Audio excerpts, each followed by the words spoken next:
Welcome to another blog. আমি সুলভা তোমাদের কাছে ছোট্ট একটা ব্লগ নিয়ে চলে আসলাম। আশা করি তোমরা সবাই খুব ভালো আছো, আমিও খুব ভালো আছি। কালকে তো মায়ের দশমী ছিল, তো মা তো চলে গেলেন।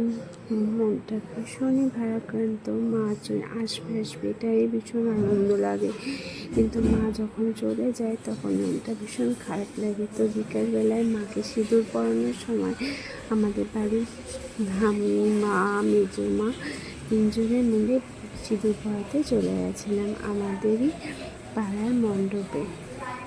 এর মধ্যে তো বৃষ্টির মধ্যেও আমি, মা আর মেজো মা মিলে মাকে বরণ করে আসলাম।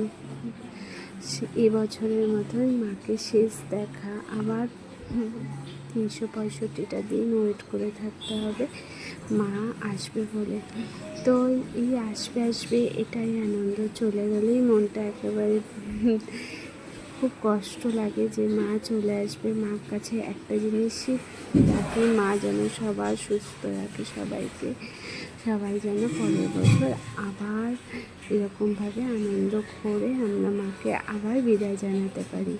তো এখনের মতন আসি, তোমরা খুব ভালো থেকো, সুস্থ থেকো, আবারও দেখা হবে।